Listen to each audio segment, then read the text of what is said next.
Hello बच्चों, let's read the question. The question says which one of the following is not a constituent of cell membrane. हमें बताना है कि इनमें से सेल मेम्ब्रेन का कॉन्स्टिट्यूएंट क्या नहीं है. की कॉन्सेप्ट अगर हम देखें इन दिस क्वेश्चन, हमारा की कॉन्सेप्ट सेल मेम्ब्रेन होगा. सेल मेम्ब्रेन को कॉमनली हम प्लाज्मा मेम्ब्रेन भी बोलते हैं. एंड ये कैसी मेम्ब्रेन है? It is a selectively permeable membrane, which means ये कुछ ही मॉलिक्यूल्स की एंट्री एंड एग्जिट को अलाउ करती है थ्रू इट. अब सेल मेम्ब्रेन किससे बनी होती है? It is made mainly of lipids and proteins. किस तरीके के लिपिड्स प्रेजेंट होते हैं in the cell membrane? There are phospholipids, जो दो लेयर्स में प्रेजेंट होते हैं, इसलिए सेल मेम्ब्रेन को हम बाइलेयर भी बोलते हैं. और प्रोटीन्स भी सेल मेम्ब्रेन में दो तरीके के होते हैं, which are the intrinsic proteins, जिन्हें हम इंटीग्रल प्रोटीन्स भी बोलते हैं. And second is the extrinsic proteins, जिन्हें हम पेरिफेरल प्रोटीन्स भी बोलते हैं. लिपिड्स एंड प्रोटीन्स के अलावा कुछ माइनर कंपोनेंट्स क्या है सेल मेम्ब्रेन के? इसमें कोलेस्ट्रॉल प्रेजेंट हो सकता है और साथ ही साथ it can have carbohydrate chain. अब ये कार्बोहाइड्रेट अगर लिपिड के साथ अटैच है तो उसे हम ग्लाइकोलिपिड कहेंगे, और अगर कार्बोहाइड्रेट्स प्रोटीन्स के साथ अटैच हैं तो उसे हम ग्लाइकोप्रोटीन कहेंगे.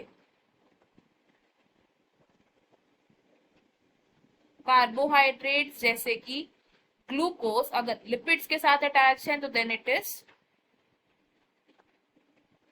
ग्लाइकोलिपिड, और अगर कार्बोहाइड्रेट अटैच्ड है with proteins then it is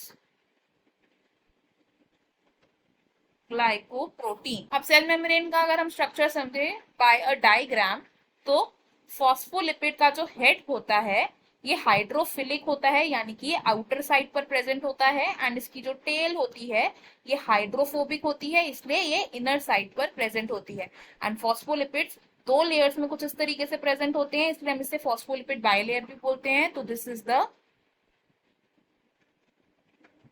bilayer of phospholipids.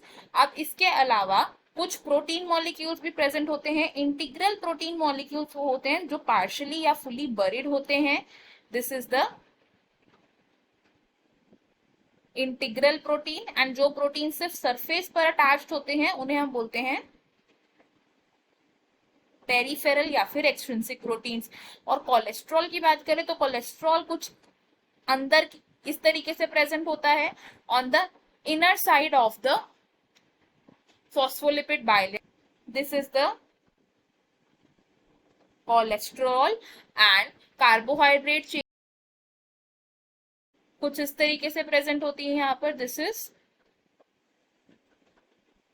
Carbohydrate chain. अगर अपने ऑप्शन देखें तो इसमें से फॉस्फोलिपिड्स, कोलेस्ट्रॉल एंड ग्लाइकोलिपिड्स तीनों ही पार्ट है सेल मेम्ब्रेन का, तो ये ऑप्शंस हमारे रॉन्ग हो जाएंगे. प्रोलीन क्या है? It is an amino acid जो सेल मेम्ब्रेन का कॉन्स्टिट्यूएंट नहीं है, इसलिए ये हमारा करेक्ट आंसर हो जाएगा. The final answer is option D. I hope you have understood it well. Best of luck. Thank you.